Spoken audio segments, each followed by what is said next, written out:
Hi friends, welcome to Shami's kitchen. എല്ലാവർക്കും സുഖമാണല്ലോ.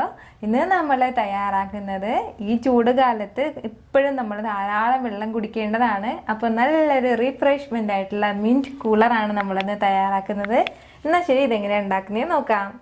നമ്മുടെ ഈ മിൻറ്റ് കൂളർ തയ്യാറാക്കാൻ വേണ്ടിയിട്ട് നമുക്ക് മെയിനായിട്ട് വേണ്ടത് പുതിനയില തന്നെയാണ്. ഞാനിപ്പോൾ കുറച്ച് പുതിനയില എടുത്തിട്ടുണ്ട്, അതുപോലെ തന്നെ ഒരു നാരങ്ങ എടുത്തിട്ടുണ്ട്. അപ്പോൾ ഇത് രണ്ടും പിന്നെ കുറച്ച് ഇൻഗ്രീഡിയൻസും കൂടെ ചേർത്തിട്ട് നമുക്ക് മിക്സിയിൽ നല്ലതുപോലെ ഒന്ന് അടിച്ചെടുക്കണം. എന്നാൽ ശരി, നമുക്കിത് മിക്സിയിൽ നല്ലതുപോലെ ഒന്ന് അടിച്ചെടുക്കാം. അപ്പോൾ നമുക്ക് മിക്സിയുടെ ജാറിലേക്ക് ഇനി പുതിനയില ചേർത്ത് കൊടുക്കാം. പിന്നെ നമ്മൾ മാറ്റി വെച്ചിരുന്ന ലെമൺ ജ്യൂസ് കൂടി ചേർക്കുകയാണ്. ഇനി നമ്മൾ ഇതിലേക്ക് ചേർക്കുന്നത് കുറച്ച് ഐസ് ക്യൂബ്സ് ആണ്. അപ്പോൾ ഈ പുതിനയില നല്ലതുപോലെ ഒന്ന് അരിഞ്ഞിട്ട് കിട്ടാൻ വേണ്ടിയിട്ടാണ് നമ്മൾ ഈ ഐസ് ക്യൂബ്സ് ചേർക്കുന്നത്. കൂടെ തന്നെ ചെറിയൊരു പീസ് ഇഞ്ചി കൂടി ചേർക്കുകയാണ്. 1/4 ടീസ്പൂൺ അളവിൽ ഉപ്പ് കൂടി ചേർക്കാം. പിന്നെ വേണ്ടത് ആവശ്യത്തിനുള്ള മധുരമാണ്. മധുരമൊക്കെ നമ്മുടെ ഇഷ്ടത്തിനനുസരിച്ചിട്ട് ചേർത്താൽ മതിയാവും. ഇനി നമ്മളിത് നല്ലതുപോലെ ഒന്ന് അടിച്ചെടുക്കണം. അപ്പോൾ അതിന് ആവശ്യമായിട്ട് കുറച്ച് വെള്ളം വേണമെന്നുണ്ടെങ്കിൽ വെള്ളം ഒഴിച്ചു കൊടുക്കാം. ഞാനിപ്പോൾ ഒരു 1/2 ഗ്ലാസ് അളവിൽ വെള്ളം ഒഴിച്ചു കൊടുക്കുകയാണ്. എന്നാൽ ശരി, ഞാനിത് നല്ലതുപോലെ ഒന്ന് ജ്യൂസ് ആക്കിയിട്ട് വരാം. ഇതിപ്പോൾ ഞാൻ മിക്സിയുടെ ജാറിൽ നല്ലതുപോലെ അരച്ചെടുത്തിട്ടുണ്ട്. ഇനി നമുക്കിതൊരു വേറൊരു ബൗളിലേക്ക് അരിച്ച് മാറ്റാം.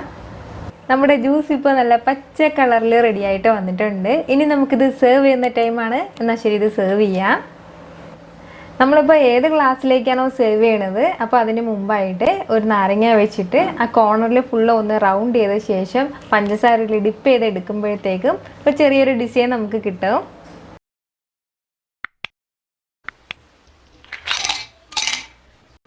ഇനി നമുക്കിതിലേക്ക് ജ്യൂസ് ഒഴിച്ചു കൊടുക്കാം. അപ്പോൾ നമ്മൾ ഏത് ഗ്ലാസ്സിലേക്കാണോ സെർവ് ചെയ്യണത് അതിൻ്റെ പകുതി അളവിൽ മാത്രമേ നമ്മൾ ജ്യൂസ് ഒഴിച്ചു കൊടുക്കാൻ പാടുള്ളൂ. ഇനി നമുക്കിതിലേക്ക് ഐസ് വാട്ടറോ അല്ലാന്നുണ്ടെങ്കിൽ പ്ലെയിൻ സോഡയോ ചേർക്കാം. ഞാനിപ്പോൾ പ്ലെയിൻ സോഡയാണ് ചേർക്കുന്നത്.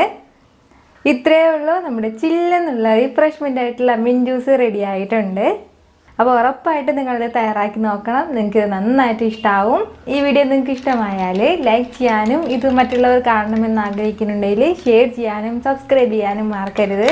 വീണ്ടും നല്ലൊരു റെസിപ്പിയുമായിട്ട് വരുന്നവരേക്കും എല്ലാവരെയും ഹാപ്പി ആയിട്ടിരിക്കുക, സന്തോഷമായിട്ടിരിക്കുക, ചിരിച്ചുകൊണ്ടിരിക്കുക. Take care dear friends.